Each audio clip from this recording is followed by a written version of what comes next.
Yoga Yogeshwaraya Bhuta Bhuta Bhuteshwaraya Kala Kala Kaleshwaraya Shiva Shiva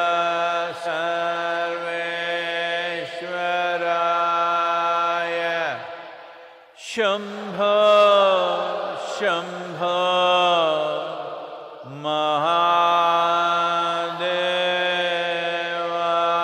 Mahadevaya.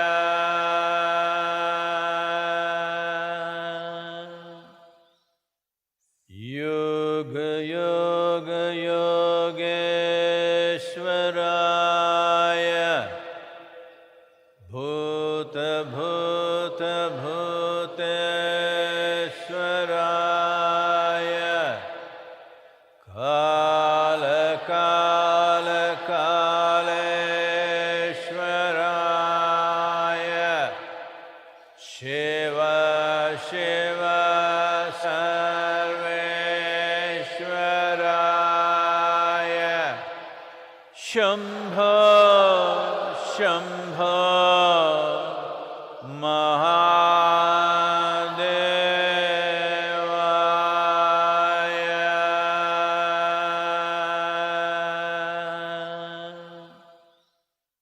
Yoga Yoga Yogeshwaraya Bhuta Bhuta Bhuteshwaraya Kala Kala Kaleshwaraya Shiva Shiva Sarveshwaraya Shambho Shambho Mahadevaya.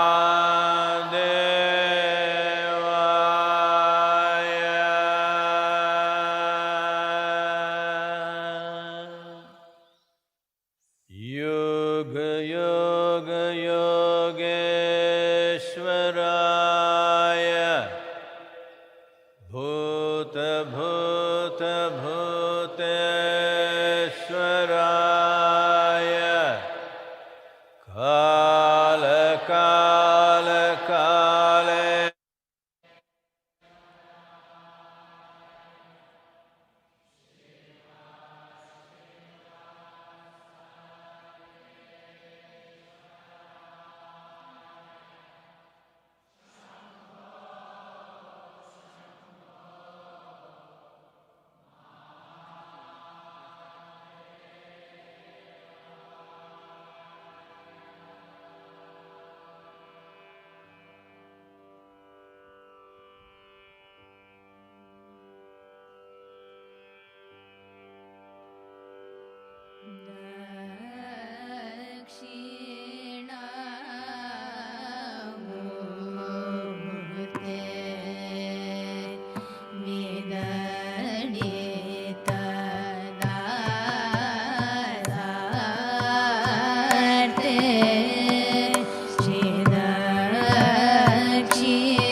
Bhuta Bhuta Bhuteshwaraya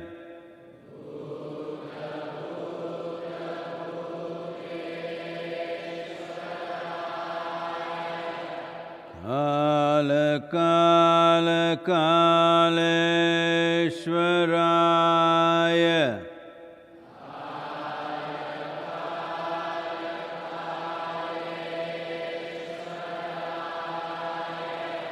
Shiva Shiva Sarveshwaraya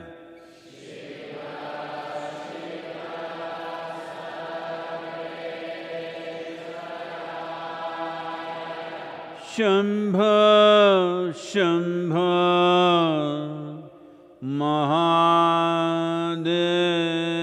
Mahadevaya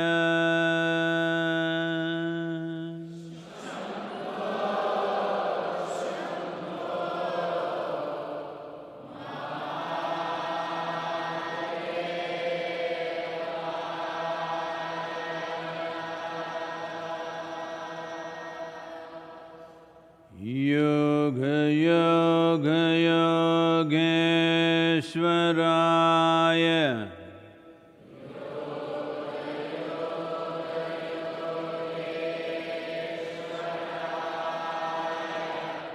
Bhuta Bhuta Bhuteshwaraya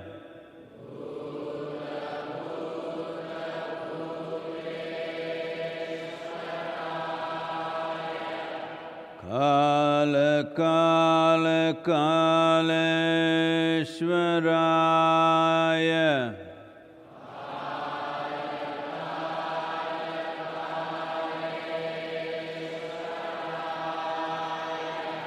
Shiva Shiva Sarveshwaraya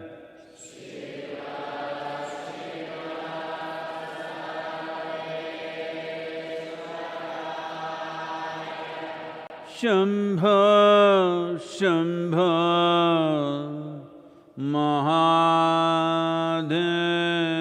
Mahadevaya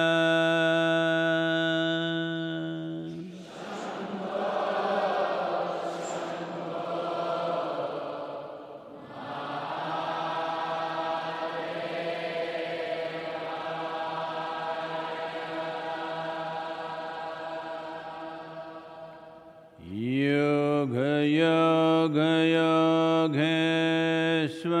Yogeshwaraya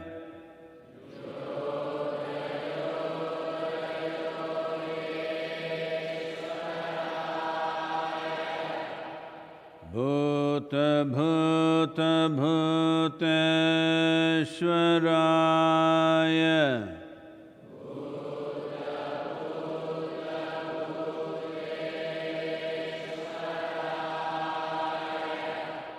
Kala Kala Kaleshwaraya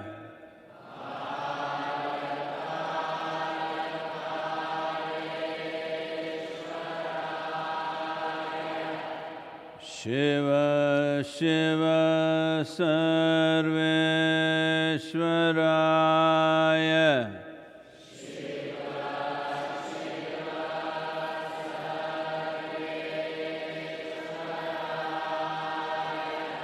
Shambho Shambho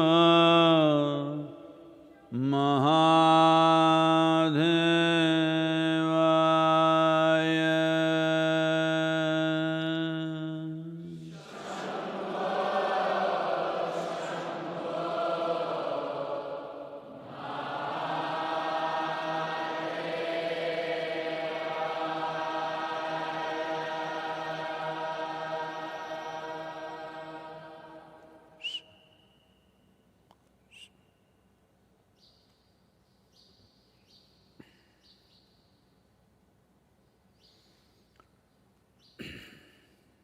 Namaskaram. Namaskaram to everyone.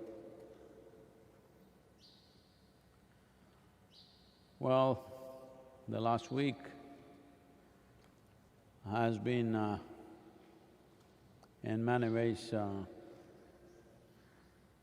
whatever expectations and plans people were having, once again, it's been smashed because the world has crossed 10 million mark of tested positives.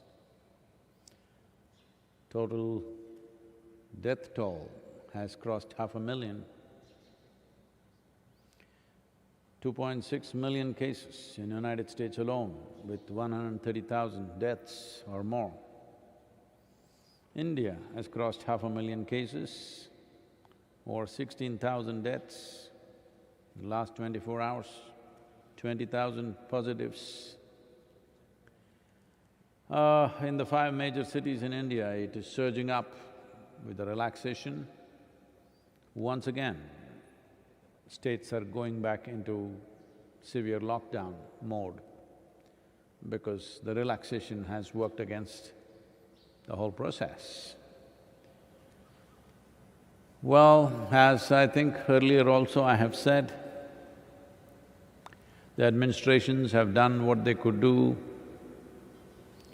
The doctors, the medical staff, the police and other administrative staff trying to enforce this, I think in many ways they're reaching towards exhaustion and frustration because ordinary citizens, though most of them have behaved responsibly, a certain percentage of them everywhere in the world are they're God's children, what to do?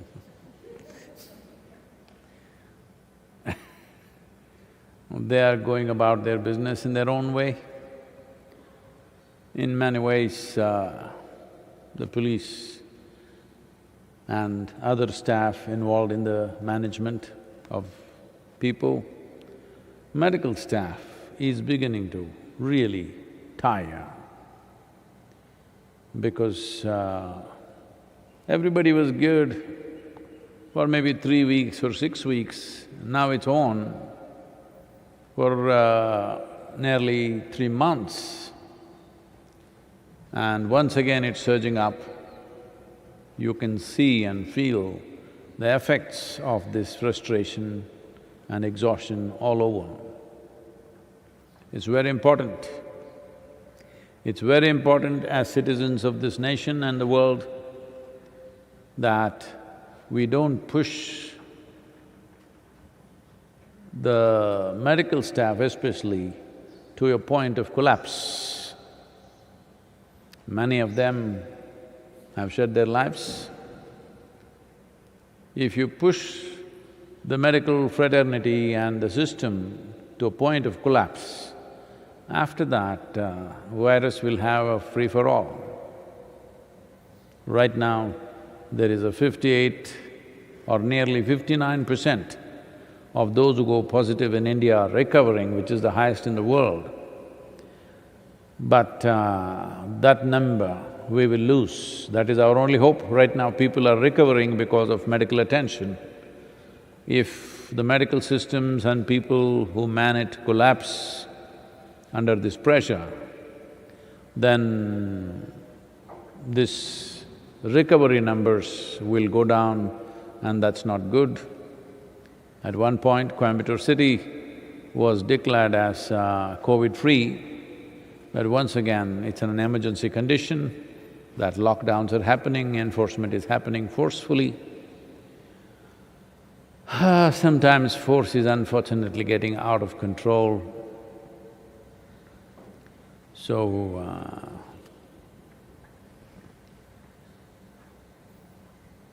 WHO and other agencies are talking about a mental illness pandemic, as if the virus pandemic was not good enough.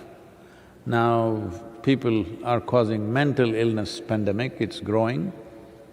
People are getting mentally frustrated, sick and fearful, loss of livelihoods, loss of businesses. If things close for 5 to 6 months or more, then a whole lot of people know what happens to them. All this is causing an enormous amount of turmoil, as if that was not enough. In India, we have a little bit of a war-like situation going on. So, every citizen, whichever country you are, wherever you are lucky you are not administering your nation at a time like this. So whoever is administering it, whatever differences you have, whatever problems you have with them, till this virus situation passes, everybody should stand up and do our best, because this is not an enviable job to be managing any country for that matter, particularly a nation like India, which is as complex and diverse as it is. I think largely it is in the hands of the citizens now, how responsibly we behave. Well, I've been in continuous webinars, almost 1 or 2 per day, and this question is coming back again and again. That's what I'm telling them, see, I'm using all the people who are here at the yoga center and saying, see, suppose I give an instruction to everybody here, 14 days, just stay in your room, close your eyes and sit, we'll provide you food. They will all sit. If we could do to the whole world such an instruction and they would follow, the entire pandemic would be over in fortnight. But unfortunately, that's not possible. People can't sit in one place. So essentially, it's human compulsiveness which is taking the virus places. You tell them don't go here, they will go there. Tell them don't do this, they will do that.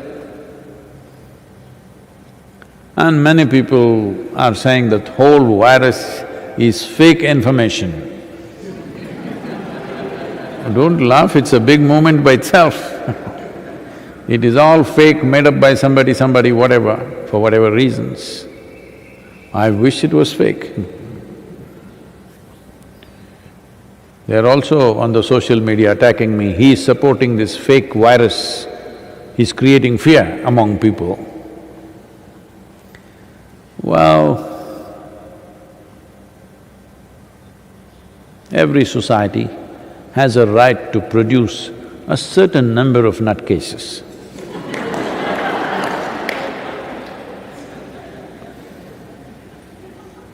But all these nuts are super empowered because of social media. Earlier they would be… people would dismiss them, but now they're all over you because they become super active in times like this.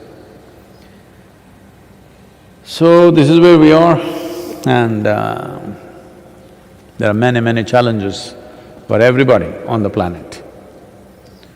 For the administrations, for the big businesses, for the small businesses, for the employees, for the labor, for institutions, for everybody there is a massive challenge. Challenges are times when we should rise. But unfortunately, challenging times are the times when people sink, a whole lot of them. This is not new in the world. There have been terrible wars, there have been natural calamities, there have been pandemics also. But when these things happened, a few people rose to their heights, to the best possible way a human being can be. A few people slithered down to the lowest possible level they could be. This is always the case. But it's my wish that in this generation, when our ability to communicate with the world is like never before, it'll be great if majority of the population rises to the occasion and does their best. What is the worst that can happen to us? Worst case scenario, I'm telling you. This will not happen, other things will happen before that. The worst case scenario is, we may end up living how we were living here about 25 years ago. When I say 25 years ago, for example, if you take the yoga center as an example, how were we living here 25 years ago? Let me take it 2 years further back, 27 years ago. In the same month of June, we moved in here and that was one of the heaviest monsoons we have seen. At this time of the year, see how calm it is now. Winds were blowing like 60, 70 kilometers per hour here on the ground. In the mountain, it was blowing at 110, 120 kilometers per hour. As I've told you earlier, I think, about 12 people were blown off the mountain.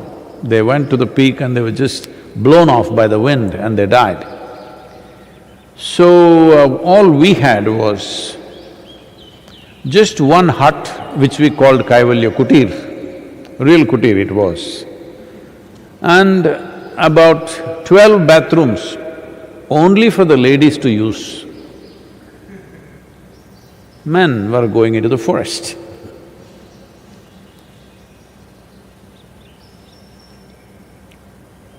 Well, still we very blissfully did our sadhana and everything.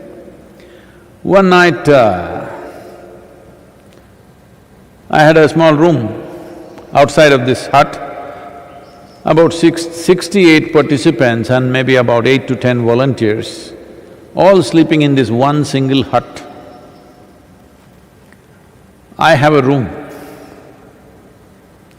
and the wind is howling in the night around 1:30 a.m.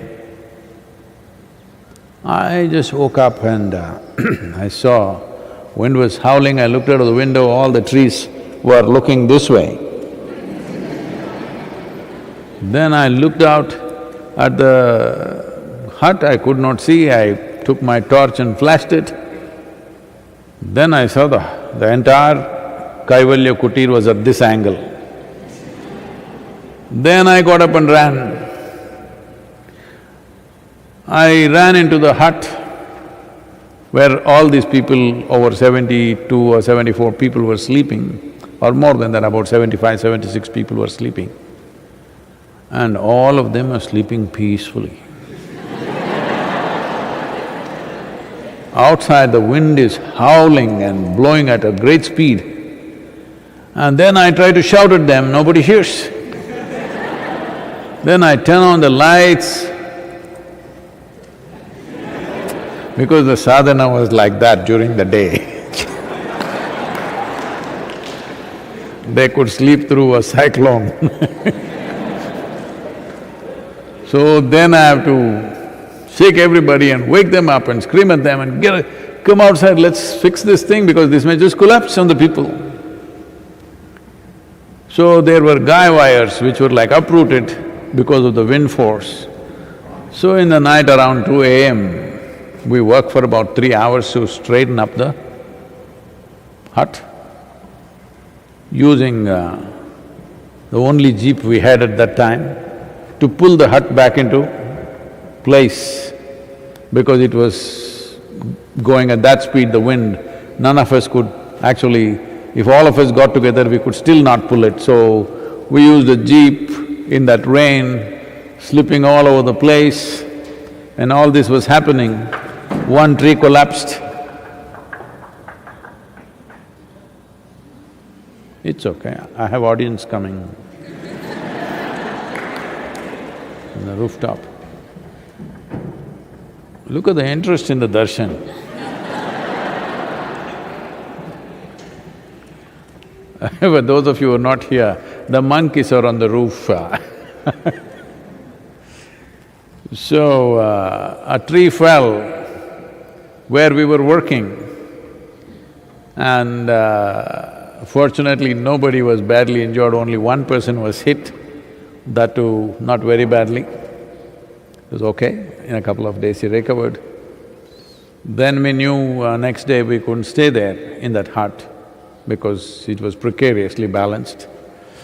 So we had to do some structural changes, but we didn't want to stop the sadhana. So we went up the mountain where there are a few small caves which could barely accommodate about 8 to 10 people. It was pouring rain day and night. 3 days we stayed there. Every day morning 5:30, Guru Puja, sadhana, entire day class. Well, you couldn't speak much because it was howling, the winds and raining.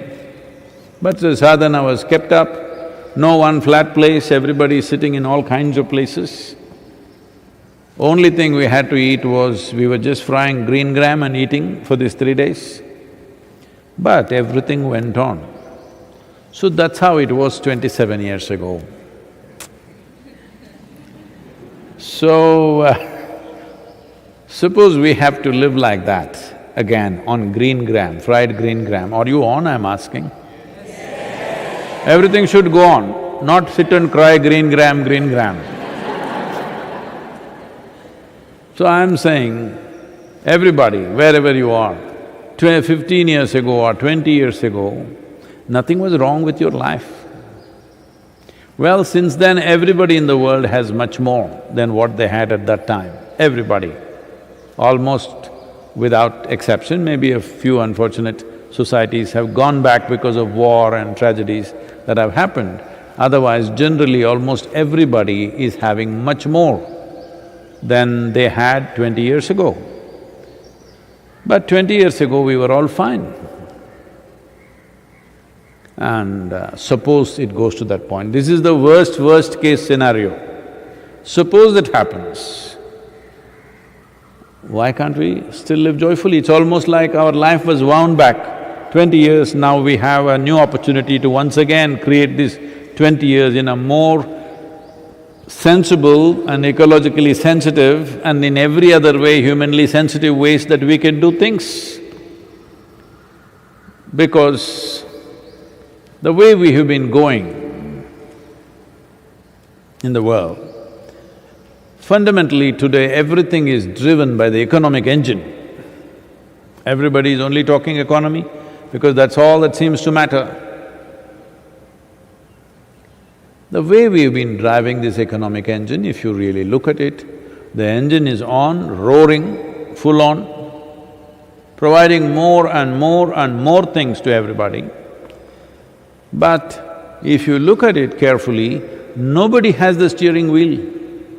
You have a vehicle which is roaring at full speed, but nobody has the steering wheel. This has been the case of human development for a long time, particularly in the last 25 to 50 years. We don't know where we are going, but we are going, that's all we know. In many ways, if you look at it, we are driving this vehicle like there is no next generation on this planet. We are the last. So in a way, I know people will hate me for this. I am not saying there are no troubles, not just for you, for everybody there is trouble. For everybody there are serious challenges. Everybody will have to adjust their lives in so many different ways. My only concern is that nobody should starve.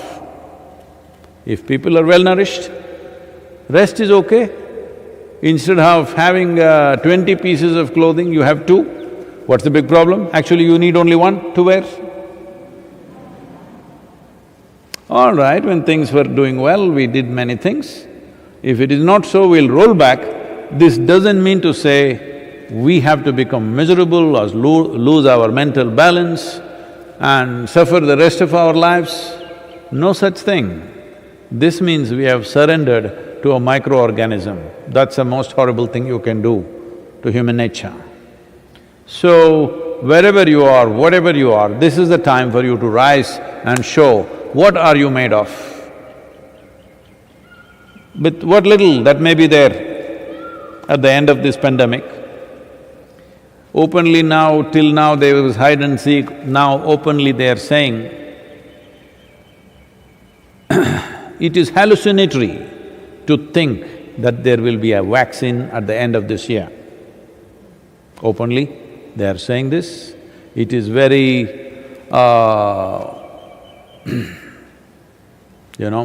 dreamy to have a vaccine by the end of this year.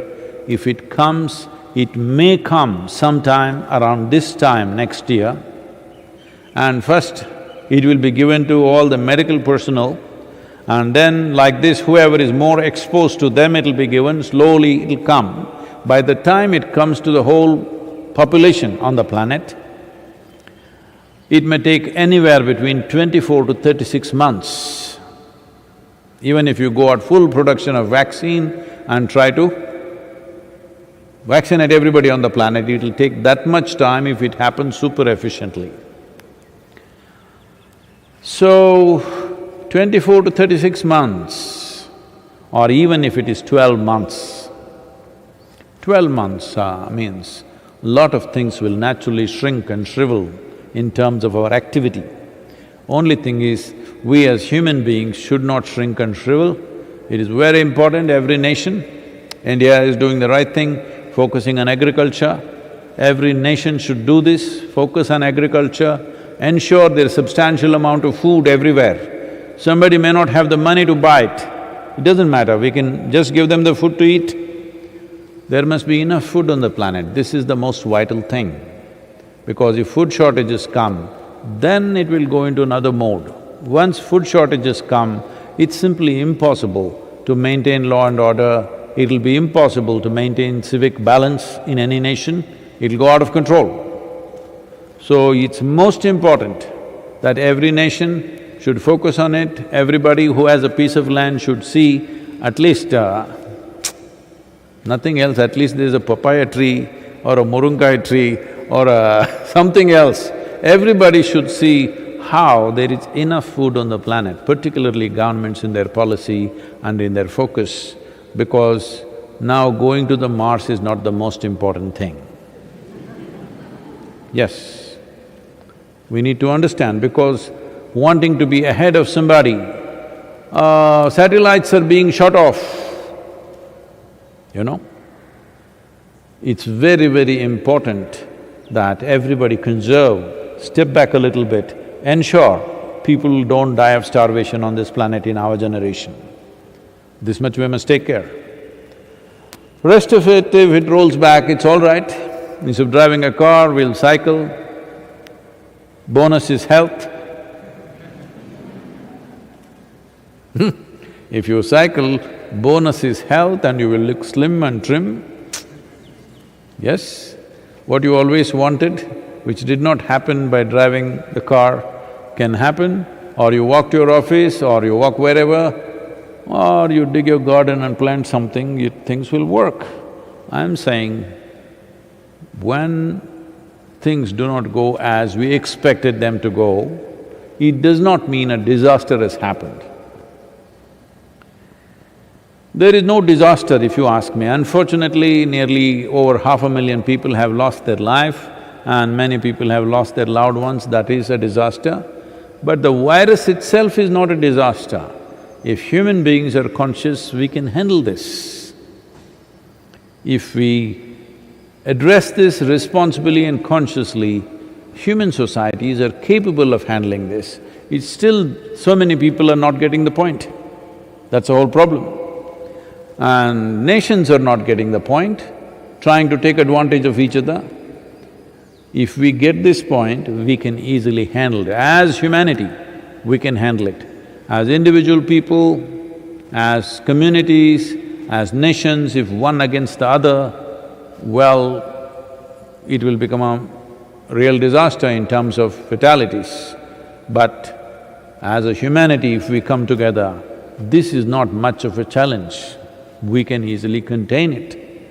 Economy will roll back a little bit, but as long as there is food on the planet, sufficient food for all the people on this planet, we shouldn't really break our heads on economy. Economy is a problem when this guy is getting rich and I'm getting poor. Now, all of us came down a little bit. It's not a big deal, I'm saying. It's not a big deal. Maybe nations will pass laws and regulations to balance it a little bit in the near future, it may happen. It's going to be difficult. But difficulty is not necessarily a disaster. You can make it into a disaster. If you become fearful, if you become frustrated, if you drive yourself into mental instability, or unfortunately many people are on the verge of suicide or some have committed suicide, if you drive in that direction, it'll become a disaster. Otherwise, from 2 meals, suppose we come down to 1 meal, can we still go on joyfully? Say, I am 1 meal and I'm fine now. Well, it'll be little hard initially. We will eat fried gram. We'll do something. But I'm saying, difficulty is not necessarily a disaster.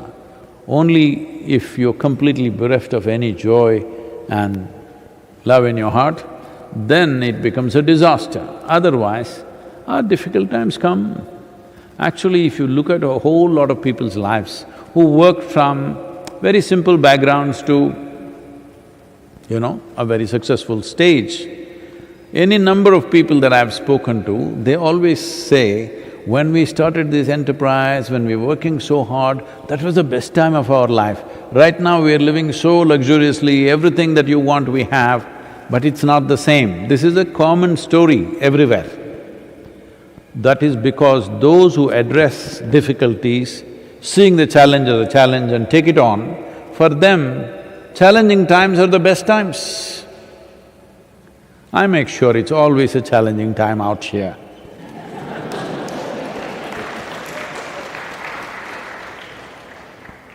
Yes, it's very important.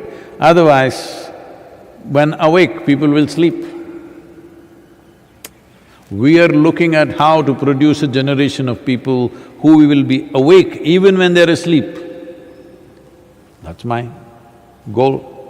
But now most people are asleep when they're awake, suddenly little difficulty comes and they're now awake and they find it shocking.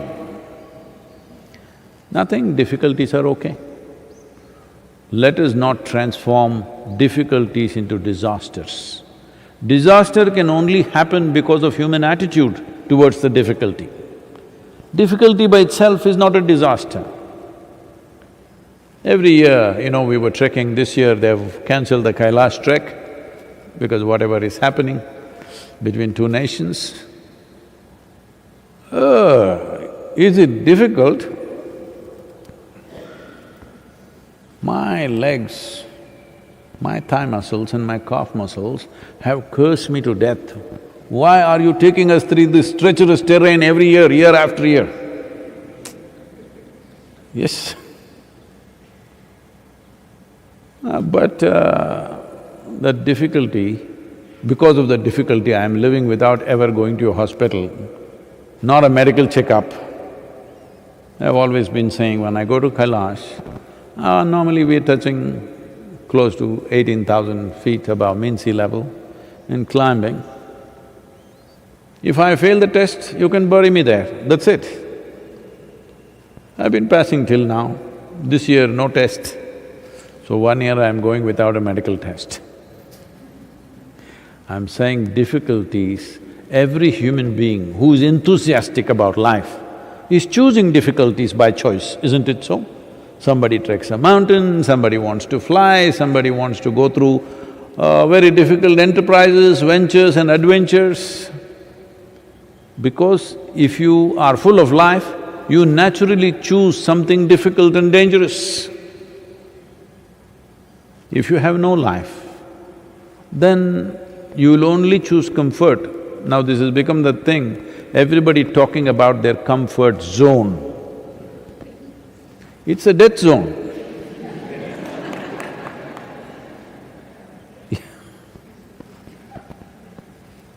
Because The most comfortable place on the planet is the grave. Nothing hurts, believe me. Otherwise, if you're pushing yourself, always something hurts. In my body, always there is an injury somewhere. I've had endless number of fractures. These days, fortunately, last 20-25 years, I've avoided fractures, but muscular injuries, this, that, because you do something. If you simply preserve yourself like a mummy, then nothing hurts, everything is fine, no difficulty. So difficulty or what you think is difficult is actually just a situation that is challenging. Don't call a situation by any negative name. Oh, big problem, big difficulty, big disaster, no such thing has happened. It's different. It's different from this… In the last 4 months, life has become very different from the way you have known it. People are going through all kinds of things. So many people that I know, their parents are dying somewhere, they cannot go. They're not even able to attend the last rites of their parents. They're not able to go support them because they're in a COVID hospital. Travel ban, you cannot travel. They're dead, you don't even see the body, you cannot conduct the last rituals. It's just done by the government, we don't know what they're doing. So I'm saying it's difficult. It's not easy, it's difficult. But I want you to know, most people who've been committed to doing something significant in their life have always chosen these kind of difficulties. Yes. When… there are any number of examples. You think a Mahatma Gandhi or a Martin Luther King or anybody else in the past who've done anything significant, they went back to bury their loved ones, you think so? Did not happen. Because in those days, there was no way to fly back anywhere. If you go somewhere, you got the news after 3 months. 3 months ago, your mother died, your father died, this is how you got the news. And well, you dealt with it because you know that you're doing something significant enough in your life. If you're not doing anything significant in your life, then your own emotions and your own attitudes become super significant. In that you will suffer, in that there is a whole lot of mental turmoil, in that you may become mentally sick. Right now, pandemic, the virus pandemic is bad enough. We do not definitely need a mental ailment pandemic. We definitely don't need it. Well, there'll be a whole lot of people who'll argue, how can we avoid it? It just happens. I want you to know it doesn't just happen. You take a wrong direction, you keep going in that way, one day you will hit something. Till you hit, you think you're all right.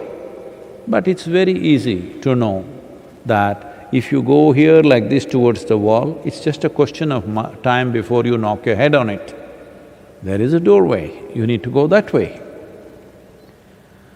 So, because these directions have not been set, let me give you a simple GPS so that you don't hit walls and rocks with your head. The simple thing is just this. First and foremost thing to understand is, human experience is caused from within, never from outside. The moment I attribute my experience of life right now, I am angry, I am unhappy, I am miserable, or I am joyful, or I am blissful, the moment I ascribe it to something or somebody, well, you're going towards mental disruption. When it's going to happen, how resilient you are, how resilient are you, or how fragile are you, will determine how quickly this disaster will happen to you, but you are heading for a disaster. then how many people are vulnerable for a disaster? Unfortunately, too many. It is just that they have not yet faced situations which will push them in that direction very rapidly. Now if this pandemic lasts for long enough, disrupting our lives, our economic structures, our family structures, we may lose people that we love in our lives. When these things happen, they will be rapidly pushed to the wall. But if this one thing you understand, always, it doesn't matter, somebody is born, somebody died, this happened, that happened, you lost your limb or about to lose your life. Even if that happens, if you know human experience, no matter what, joy or misery, agony or ecstasy, pain or pleasure, is all caused from within. You have a handle on what is the experience of your life. Once you have this handle in your hands, then you determine the nature of your experience. Once you are determining the nature of your experience, you will make sure it will pleasant. It is pleasant, especially if the outside has become very unpleasant because of the challenges that life is throwing at us. It's all the more important that I keep my interiority very pleasant. This much responsibility everybody must take. We have a substantial problem in the country and in the world. You don't stand up and create your own freaky problems. Please take care of this, every citizen of this country and wherever else you are. This much you must take care. At a time like this when humanity is being challenged, this is not the time for you becoming a volcano of problems. We'll give you another time for that. If you must freak, I'm saying. Please. This question is from Decent Divan. Whoa. Respected Guruji, I am a Buddhist and a Vipassana practitioner. I have a question which I have asked many Vipassana teachers and other gurus, but everybody said that no one can answer this.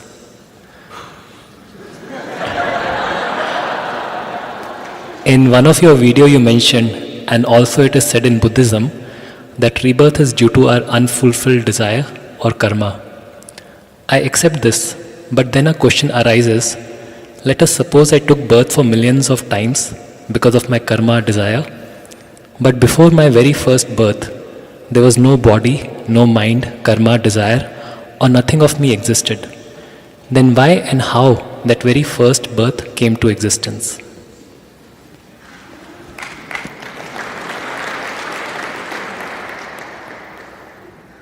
Now, even I'm wondering about that about you.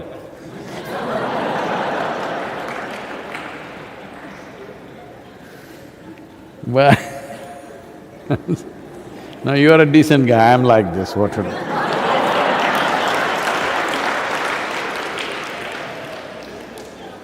Let's take that question further back.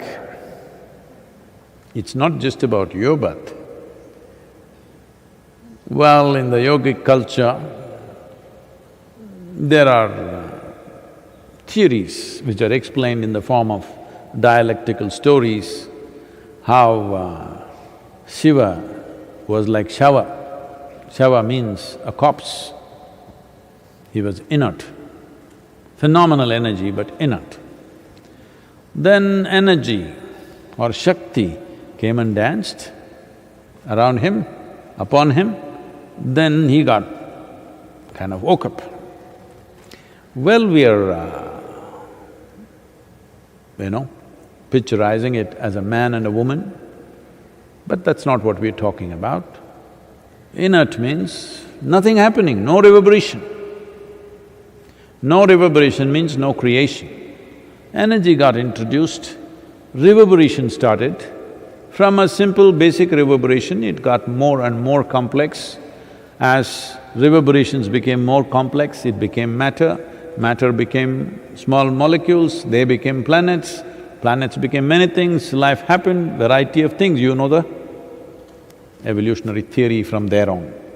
Evolutionary theory only starts after life has started or at the beginning probably, but if you go back creation itself. We may not know the exact trajectory of how it happened, but we approximately know how it happened, even as per modern science. So in the modern scientific parlance, the same thing is said today that if you apply energy, not even into it, just around it. Suppose you create vacuum in a container and apply energy not into the vacuum, just around it, virtual protons and virtual neutrons will erupt. That means creation begins to happen. Proton, neutron just have to get together for an atom to happen. Once an atom has happened, creation has started. So similar things are said in modern science. I don't want to go into any theories, but obviously creation began somewhere. Somewhere means it may not be within the projections of human mind in terms of time, because it's not one, but in the yogic system, there have been estimates that there have been 84 creations till now, 83 creations till now, this is the 84th one. And up to 112 cycles of creation can happen. Beyond that, creation will be material-free, just pure energy creation. But we're talking in terms of maybe billions of years or trillions of years, I don't know. But those projections are made. Well, obviously it's just a theory. Nobody can prove or disprove anything about it. But it looks like a plausible theory because the markings of 83 creations are there in our system in various aspects of life around us. The markings of 83 and this being 84 are there for those who look very closely at it. So how did you, such a decent guy, happen? Well, so this question doesn't go that far as I took it just now. It's talking about if I did not have karmic substance, how did I happen? That's a question. Well, you don't need a spiritual answer. Charles Darwin himself has explained this. You were a single-celled creature, and then you became two-cell, then you became three-cell, then you became multi-cell. Now you become little more only. Decently better. A decent development from a single cell has happened. So, in the process from the single-celled animal, from an atom to a molecule, right now this is a wonderful time to ask this question because there is virus. A virus is not a full-fledged life. It has proteins and enzymes to make it a life, but it's not yet life. Only when it enters your cell, it has a life. But by itself, it has no life, just a certain combo of protein. So decent, what? Dushyanta? Divan. Oh. So you were also pre-life, became life, became more and more complex life. Complexity itself is karma. Karma is not necessarily, even now as you sit here, karma is not necessarily only what you do like this. The thoughts that pass in your mind are karma, emotions that pass in your mind right now are karma. Simply, a thought just passed in your mind. You looked at the person next to you, thought, why is he here? He should be on the roof with the monkeys. Just like that, sometimes thought like this come. Hello. So this karma just happened inadvertently, not caused by you, caused by the monkeys dancing on the roof.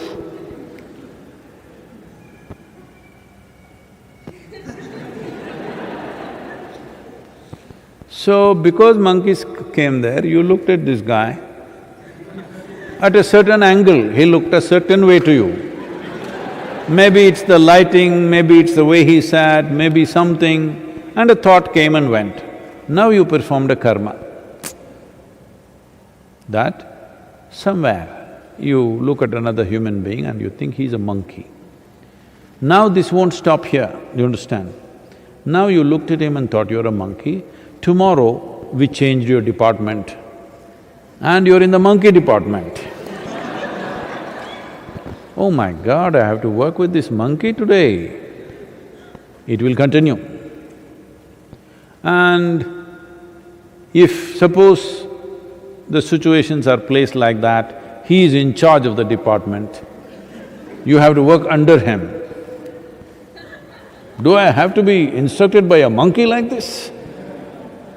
It will grow. And this is how you became a racist. All right? Because initially it's just a passing thought. Then depending on situations, how they corner you here, there, slowly it multiplies. This is even happening to every other creature. So gradually, karmic substance builds up, becomes more and more complex. Well, clearly, evolutionary sciences are telling us the initial human beings were very simple, half-bent human beings, very small brain, they couldn't think much, they just survived like any other creature. Everybody knows that, right? So from there you built your karma. I don't know why nobody could answer this question for you, everybody knows this. Maybe they thought you are not worth answering. Because I am such a fool, I don't think anybody is not worth answering. Because I don't think any question is not worth answering, I am taking all kinds of idiotic questions from all over the world. So, this is also because maybe you have some conclusion of your own, it's not really a question, you're testing everybody with your question, so they might have said, this happened. A committed, marijuana is legal in many states in United States. So the man who is committed to this, because a lot of people are approaching it like a philosophy. It is not just a compulsion that they have, it's a philosophy. We smoke, so we are superior to you. Yes. There is something called as endocannabinoids that you can generate within your own body. That means, whatever the cannabis does, you can do it in your brain and your body. That is why cannabis receptors are there.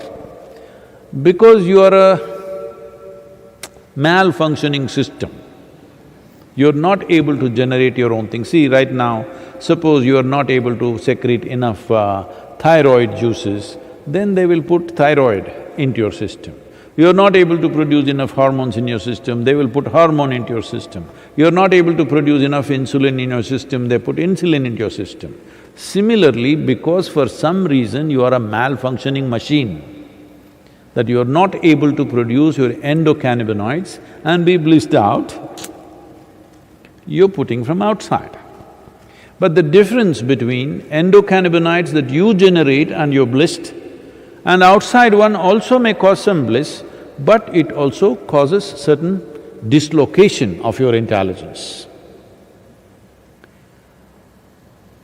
Never before has it happened that someone who is blissed out because of his meditative nature ever left off a mountain and thought he is going to fly. But many smokers and LSD takers and drug takers have done this. So, this committed, in US these days they're calling themselves stoners. Back to Stone Age. I am also stoned, but not a stoner, just stoned.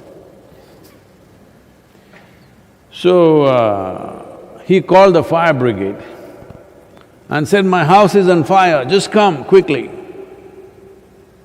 "How do I get there?" the fireman asked. "Come on, get into the big red truck and get here."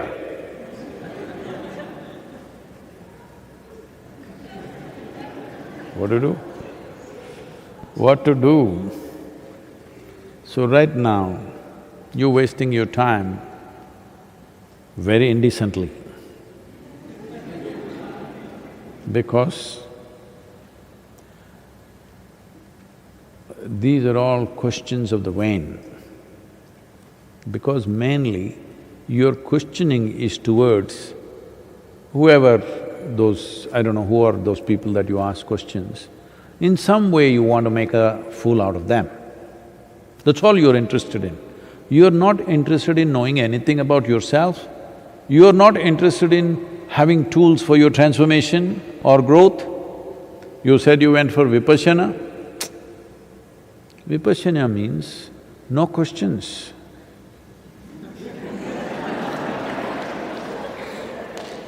Simple instruction, just do it, do it, do it and do it. Because that is a process which demands perseverance as the greatest quality. Gautama taught Vipassana to large groups of people because there was no time to prepare them. He was every day moving from village to village, town to town, no time to bring understanding into those people. So no teaching, no question, just simple instruction. Get the instruction right, just do it, do it, do it. Slowly it will transform you. It's a bit laborious process, but a fantastic process that even if you have no clue what you're doing, if you just do it, slowly it will transform who you are. When I say transform you, every aspect of you, including your chemistry, gradually it will transform. It's a laborious process because in those times, you must understand, he was teaching 2,500 years ago. 2,500 years ago, the common wavelength of the society was not intellectual understanding. The common wavelength of the society which lived hard lives was perseverance. People could persevere. Today, to make them persevere, you have to talk to them for hours and hours and hours because they think they understand everything. Those days, people had no such problems. They knew that they don't understand. So you had to just you had to just instruct them and say, do it. And those were good times for the gurus. Because if you give an instruction and say, you must do it, you just do it. You know, my mother, some yogi in Nandi Hills, once we went to Nandi Hills and she showed me the cave where she was initiated. She gave… that yogi gave her some mantra, I don't know who he is anyway. And she never had a picture or she wouldn't even talk, utter his name. But every day she did something with eyes closed. Right through our life, we've been her life, 4 children, husband is her life. She married at the age of 17 and that's her life. But before that, she was initiated and this yogi told her, whatever happens with your life, you must do it every day. Every day she is doing something with her eyes closed. We say, what are you doing? Say, well, this yogi gave me a mantra, I just do it. We want to know what's the mantra. So we played all kinds of tricks on her, tried to compel her, emotionally, blackmail her. You tell us this mantra. Such a gentle and easy person to deal with, always she was. But not once, no matter what, either to her husband or to her children, she ever told the mantra because the yogi said, you don't share this with anybody. I mean to say, it was so easy to instruct them. If I tell you, keep this to yourself, you'll put it on the social media.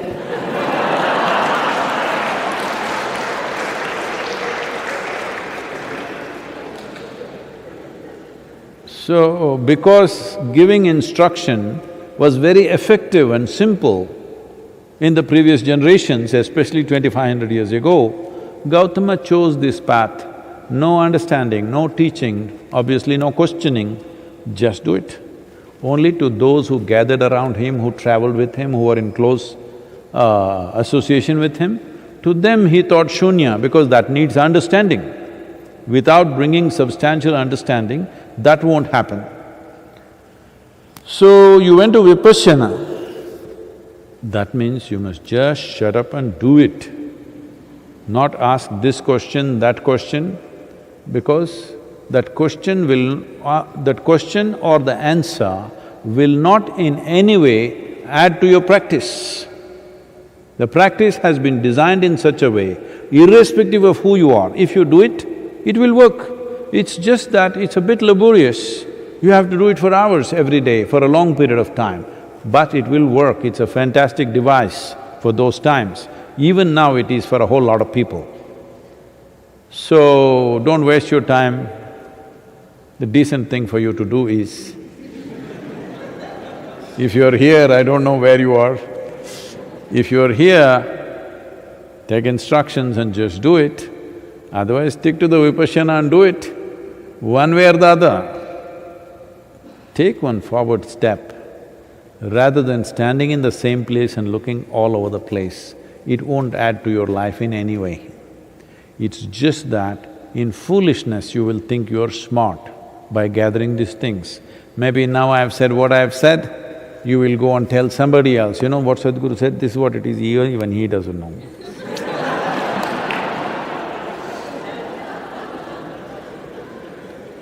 Or you will make it your answer and put it on the social media. Whatever you do, it's of no use. Existentially, if you want to move on, you must do something existential within you. You do psychological things and you think you will move on, you will not. You know what is my handicap? You want to know? Simply, being straight and honest is my big handicap. Yes, no deviousness, this is my handicap, what do you think? Tell me, Sadhguru, it's not a handicap. Hey, some of my advisors think this is a handicap, I'm too straight and blunt about too many things. But that's the way I will be.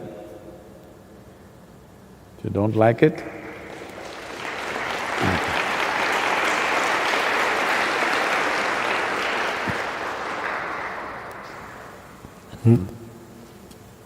Next question is from Sneha.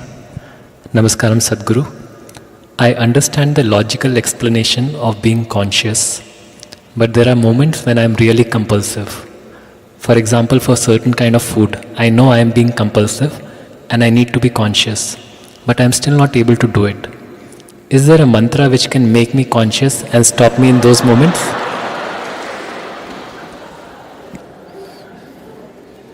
Oh, you don't need a mantra. There are simple devices which could do this. After his meal is over, every day, just about 6 inches of duct tape.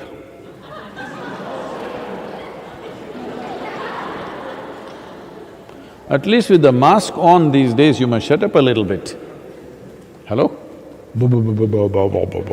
What is that? You have a mask on, you better talk little because you're sounding ridiculous with the mask on. Huh? So, for compulsions, mantras won't do.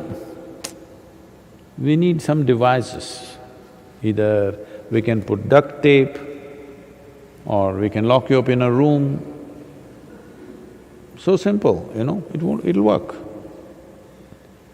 Or you do it yourself. When you say, I will not open my mouth, do not open your mouth.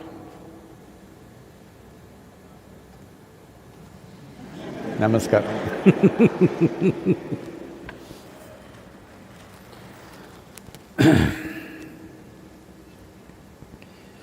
Yoga Yoga Yogeshwaraya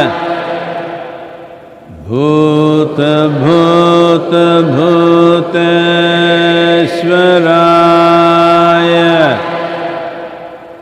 Kala Kala Kaleshwaraya Shiva Shiva Sarveshwaraya Shambho Shambho